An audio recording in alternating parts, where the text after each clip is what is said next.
अस्सलाम वालेकुम प्यारे बच्चों। आज हम स्टार्ट करेंगे चैप्टर नंबर 3 का जो लेक्चर नंबर 5। ठीक है, चैप्टर नंबर 3 में हमने पढ़ लिया है, रेस्पायरेशन पढ़ लिया है, ब्रीथिंग पढ़ लिया है, फिर उन दोनों का जो इनहेल और एक्सहेल में होने वाला जो प्रोसेस है, रिब केज और डायाफ्राम की मूवमेंट, ये सारी चीज़ें हमने पढ़ ली हैं। अब हम पढ़ेंगे कि जानवर जो है वो मुख्तलिफ़ तरह से सांस कैसे लेते हैं, क्योंकि मुख्तलिफ़ जानवर हैं, मुख्तलिफ़ इंसान हैं। ठीक है, इंसानों में तो एक ही तरीका है सांस लेने का, मुंह से और नाक से, और मेन ऑर्गन कौन सा है? लंग्स। यानी कि हम सांस मुंह से लें या नाक से लें, सांस हमारी कहाँ जाएगी? लंग्स में जाएगी। पर जानवरों में कुछ एडेप्टेशंस पाई गई हैं, कुछ खसूसियात पाई गई हैं जो कि सिर्फ लंग्स से सांस लेने पर नहीं बल्कि मुख्तलिफ़ जगहों से सांस लेने की खसूसियात है। बात समझ में आ रही है? यानी कि वो लंग्स के अलावा भी और मुख्तलिफ़ जगहों से सांस ले सकते हैं। ठीक है, तो आज हम यही पढ़ेंगे। तो आज का जो हमारा टॉपिक है वो है आज़ा। जानवर भी मुख्तलिफ़ आज़ा के ज़रिए सांस लेते हैं। जैसे मेंढक 3 तरह से सांस लेता है। आज हम किसके बारे में पढ़ रहे हैं? मेंढक के बारे में पढ़ रहे हैं।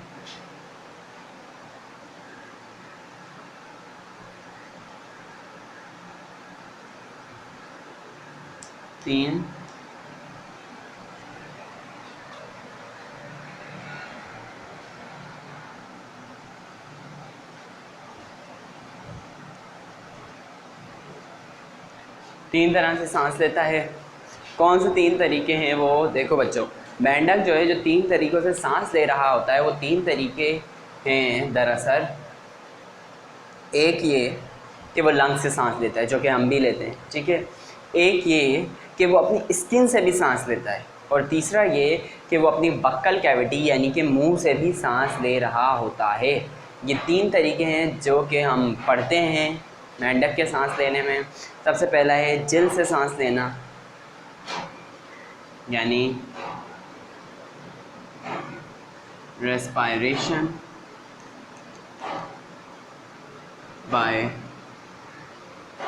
Skin. Number 2, respiration by lungs. Number 3,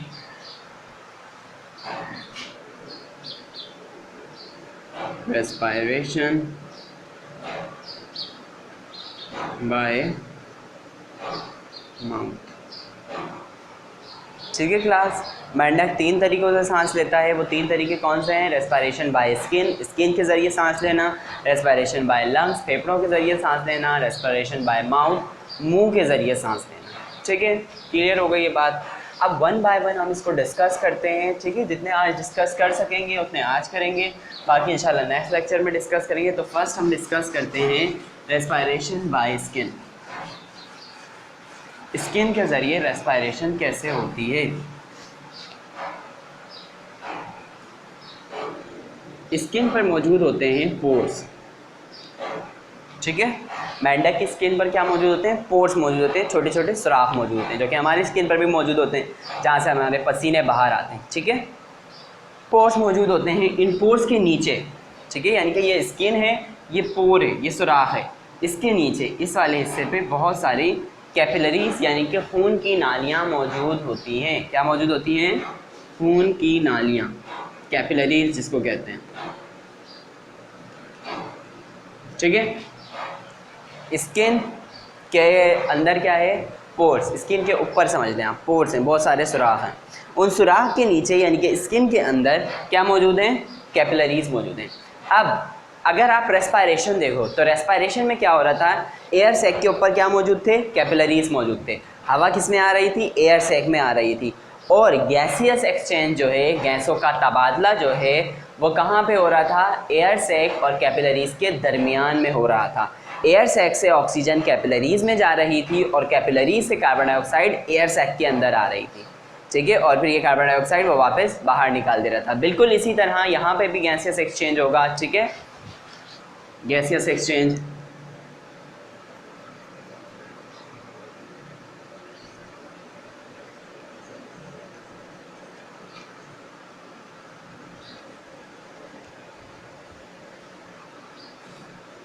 किसके दरमियान होगा गैसियस एक्सचेंज? गैसियस एक्सचेंज होगा स्किन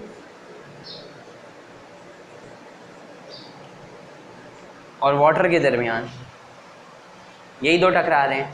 इंटरनली जब हम देखते हैं तो ये होगा कैपिलरीज और पोर्स के दरमियान। बिल्कुल वही बात है जो हम पीछे रेस्पिरेशन में पढ़ चुके हैं कि एयर सैक के अंदर एयर है, इसी तरह पोर्स के अंदर एयर है। ठीक है, अब पोर्स के अंदर एयर कहाँ से आई है? मेंढक कहाँ मौजूद है? पानी पर मौजूद है। ठीक है, तो पोर्स के अंदर एयर जो आई है वो कहाँ से आई है? वाटर से आई है। ठीक है, क्लियर हो गई बात। अब ये जो पोर्स है, ये पोर्स वाली जो एयर है, ऑक्सीजन गैस जो है, ये ऑक्सीजन गैस किस में जाएगी? कैपिलरीज में जाएगी और खून की नाली में जाएगी, और खून की नाली से जो भी गंदी गैस होगी, चाहे वो कार्बन डाइऑक्साइड हो, चाहे वो अमोनिया हो, ये जहरीली गैस होती है जो हमारी बॉडी बनाती है। ठीक है, वो सारी गैसेस वो किसको दे देगा? पोर्स को दे देगा, और फिर ये पोर्स इन गंदी गैसों को पानी में ही छोड़ देगा। ठीक है, अब हम बात करते हैं कि क्या ये प्रोसेस सिर्फ पानी में हो रहा होता है? जी नहीं, ये प्रोसेस सिर्फ पानी में नहीं बल्कि खुश्की में भी हो रहा होता है। मेंढक जो है वो खुश्की में भी ये प्रोसेस करता है।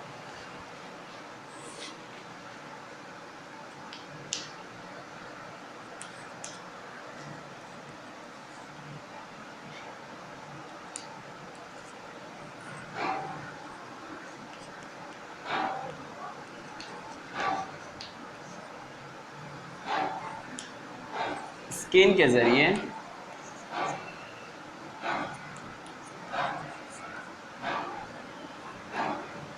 सांस ले सकता है। ठीक है, मेंढक स्किन के ज़रिए सांस ले सकता है। क्लियर हो गई बात? स्किन के ज़रिए सांस ले सकता है। अब इधर आपको एक बात ये बतानी है क्लास के ये प्रोसेस जो है स्किन से सांस लेने वाला, ये पानी के अंदर ही होता है। खुश्की में फिर ये कैसे पॉसिबल है? क्योंकि जो मेंढक की स्किन होती है वो चिकनी होती है, यानी कि वो चिकनाई से मुराद है कि वो गीली होती है। सही है, हर वक्त वो क्या रहती है? गीली रहती है।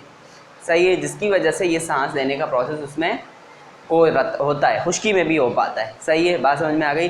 स्किन से सांस लेने का प्रोसेस सिर्फ पानी में होता है, लेकिन ये प्रोसेस मेंढक खुश्की में भी कर रहा होता है। क्यों कर रहा होता है? क्योंकि उसकी स्किन जो है वो चिकनी होती है, यानी कि उसकी स्किन के ऊपर वाटर मौजूद होता है, जिसकी वजह से वो खुश्की में भी बआसानी स्किन से सांस ले सकता है। अब खुश्की में उसको क्या ज़रूरत है सांस लेने की, और वैसे भी वो खुश्की में सांस नहीं लेता। अब आप बोलोगे मैं सरी बोलेंगे खुश्की में भी सांस लेता है, फिर सर बोल रहे हैं कि खुश्की में सांस नहीं लेता। सही है, तो मेरी बात सुनें। खुश्की मट्टी है, हवा है, वो स्किन से सांस नहीं लेगा। वो स्किन से सांस कब लेता है मैं आपको बताता हूँ। एक प्रोसेस होता है बच्चों हाइबरनेशन का। ठीक है, एक प्रोसेस होता है हाइबरनेशन का। उसमें क्या होता है? उसमें कुछ ऐसे जानवर जो पानी में भी रहते हैं, खुश्की में भी रहते हैं, वो सो जाते हैं, लंबे अरसे तक सो जाते हैं। ठीक है, लंबे अरसे तक, यानी कि 4-5 महीने तक वो सोते रहते हैं।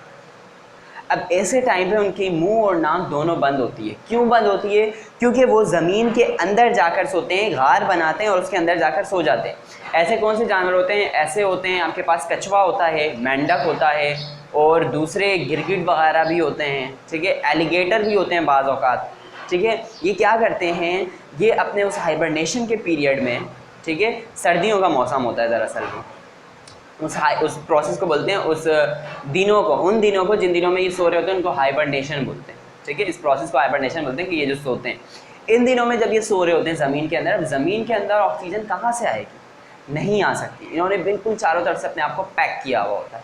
अब वहाँ पे जब ये सांस ले रहे होते हैं तो लंग्स से सांस लेना मुश्किल होता है। तो ये किससे सांस ले रहे होते हैं? ये अपने पोर्स के ज़रिए, स्किन के ज़रिए सांस ले रहे होते हैं। क्लियर हो गई बात? अच्छी तरह से क्लियर हो गई बात कि ये सांस किस तरह ले रहे होते हैं ज़मीन के अंदर। अब ज़मीन की जब बात करते हैं तो हम बोलते हैं कि वहाँ पे तो इनको मर जाना चाहिए, और जब हम ज़मीन की बात कर रहे हैं तो आपने तो कहा कि ज़मीन, ये इनकी स्किन खुद वो चिकनी होती है, उस पर पानी होता है। ठीक है, तो ये आसानी से सांस ले सकते हैं, लेकिन ये ज़मीन के अंदर हैं जब, तो इनकी बॉडी में पानी होने के बावजूद इनकी बॉडी में मिट्टी भी तो लगेगी, तो वो पानी तो रहेगा नहीं ज़्यादा देर। तो मैं आपको बता दूं बच्चों, ये जब अपना पीरियड गुजारते हैं हाइबरनेशन का, यानी कि जितने टाइम तक ये सो रहे होते हैं, इनकी जो मिट्टी होती है वो रेगिस्तानी मिट्टी यानी कि खुशक मिट्टी नहीं होती, बल्कि वो गीली मिट्टी होती है। अंदर कैसी मिट्टी मौजूद होती है? गीली मिट्टी मौजूद होती है। ऐसी मिट्टी जिसमें पानी भी मौजूद होता है और मिट्टी भी मौजूद होती है। ऐसा नहीं है कि एक चटियल मैदान है खुशक खुशक बिल्कुल खुशक और उसमें मेंढक जो है वो सोया हुआ होगा अंदर, नहीं, ऐसा बिल्कुल भी नहीं होता। और अगर ऐसे मैदान में वो सो भी रहा होता है तो वो मर जाता है, वो वापस नहीं निकलता अपने हाइबरनेशन प्रोसेस के बाद, वो उसी गड्ढे में ही मर जाता है। बात समझ में आ रही है? लेकिन जो कीचड़ में जब वो अपना टाइम पीरियड गुजारते हैं तो वो उस वक्त के बाद वापस बाहर आते हैं, ठीक है, वो हाइबरनेशन का प्रोसेस गुजारने के बाद वापस बाहर आते हैं और बाहर आके अपनी फूड रिक्वायरमेंट पूरी करते हैं, क्योंकि इतने दिन तक उन्होंने खाना भी नहीं खाया होता, सांस बस वो ले रहे होते हैं। बात समझ में आ रही है? और सांस से ही उनके पूरे जो जिस्म का है दारो मदार वो चल रहा होता है। और ये सारे सिस्टम अल्लाह ताला ने बनाए। क्यों? क्योंकि उनके लिए वो जो हाइबरनेशन का प्रोसेस है, वो टाइम पीरियड जो है जिसमें उनको सोना है, वो बहुत ज़्यादा ज़रूरी है, ठीक है। हाइबरनेशन का जो टाइम पीरियड है वो बहुत ज़्यादा ज़रूरी है। जब भी अल्लाह ताला ने उनकी स्किन को इस लाइक बनाया है कि जब वो हाइबरनेशन के प्रोसेस में भी हों तो ज़मीन के अंदर भी सांस लेते रहें, ठीक है। समझ में आ गई बात कि स्किन के ज़रिए जो रेस्पायरेशन होती है फ्रॉग्स में, मेंढकों में, वो किस वजह से होती है, क्यों होती है, क्या उसकी इम्पोर्टेंस है। हाइबरनेशन का प्रोसेस आपने आज तक सुना नहीं होगा, आज पता चल गया। इस घबराना मत नाम से, बस ये सिंपल ही है कि जानवर का एक टाइम पीरियड तक सोना, एक अरसे तक सोना, अरसे से मुराद सालों साल का अरसा नहीं, कुछ महीनों का अरसा होता है, एक अरसे तक सोना, ठीक है, वो हाइबरनेशन का प्रोसेस कहलाता है, ठीक है। अब आप इधर में जो है ना आपके साथ एक स्टोरी शेयर करता हूँ। आपका एक आपने कछुए और खरगोश वाली कहानी सुनी, ठीक है। वो कहानी बहुत सारे अंदाज में, काफ़ियों में कछुआ जीत रहा है, काफ़ी में खरगोश जीत रहा है, ठीक है। एक कहानी मैं आपको वो वाली सुनाता हूँ जिसमें खरगोश जीत रहा है। उसमें क्या होता है कि कछुआ सो जाता है, ठीक है। जब कछुआ उठता है तो वो बोलता है कि खरगोश तो खुशफहमी में होगा और सो गया होगा पीछे, और वो उठ के जो है वो भागना शुरू कर देता है और वो मंजिल तक पहुँच जाता है। जब वो मंजिल तक पहुँचता है तो खरगोश पहले से पहुँचा हुआ होता है। तो खरगोश उस कछुए को बोल रहा होता है कि दादा ने आपको बोला था कि मैं जब भी जीत गया था और मैं आज भी जीत गया। यानी कि खरगोश वो कछुआ इतने टाइम पीरियड तक सोया कि खरगोश, जिस खरगोश की कछुए के साथ रेस लगी थी, उसका पोता कछुए को बोल रहा है कि दादा ने बोला था कि मैं जब भी जीत गया था और मैं आज भी जीत गया। बात समझ में आई बात? तो ये जो है ना, ये एक कॉन्सेप्ट जो इस कहानी में कि कछुए का सो जाना इतने अरसे तक, वो भी ये हाइबरनेशन का प्रोसेस है, ठीक है। अब इसको खरगोश से नहीं मिलाइए, क्योंकि आप लोगों ने अगर कहानी सुनी होगी, ज़्यादातर जो हम बुक्स में सुनते हैं वो वाली सुनते हैं, खरगोश जीत जाता है, वो कछुआ जीत जाता है, खरगोश सो जाता है, कछुआ जीत जाता है। लेकिन ये भी एक कहानी, क्योंकि ये बहुत सारे तर्ज में है ये कहानी। बहरहाल ये दरअसल ये बताने का मकसद ये था कि जानवरों में ऐसी भी एक खसूसियत है कि वो एक अरसे तक सोते हैं, तो जब वो सोते हैं तो उनकी स्किन मदद देती है उनको हेल्प करती है, ठीक है। अभी कछुए की हमें रेस्पायरेशन नहीं पढ़नी, हम सिर्फ फ्रॉग की रेस्पायरेशन पढ़ रहे हैं, जब मैंने आपको फ्रॉग के बारे में बताया है, ठीक है। क्लास, मेरे ख्याल में आज के लिए ये एक ही काफ़ी है। क्लास वर्क की तरफ चलते हैं।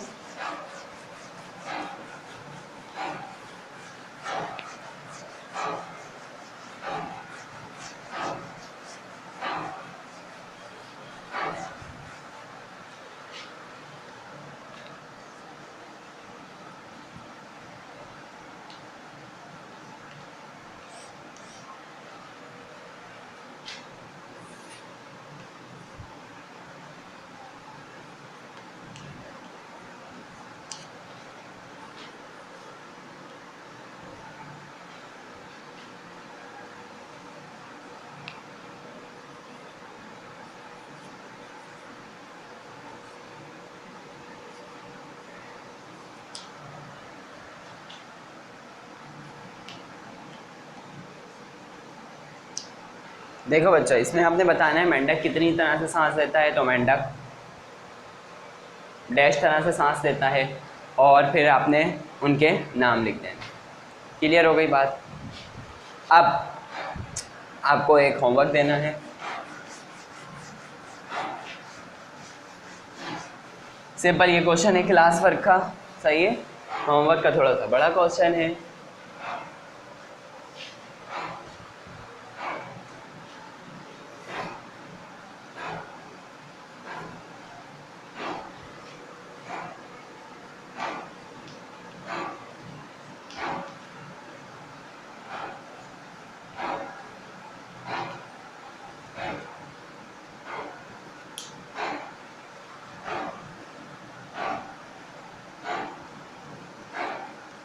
रेस्पायरेशन बाय स्किन में गैसियस एक्सचेंज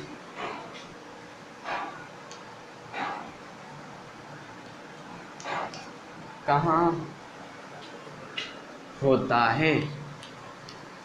जिन बच्चों ने समझा है वो बआसानी इसका आंसर दे सकते हैं। तो ये आज का क्वेश्चन कि रेस्पायरेशन बाय स्किन में गैसियस एक्सचेंज जो हो रहा होता है वो कहाँ हो रहा होता है, ठीक है, ये आपने बताना है। यह हमारा आज का लेक्चर था।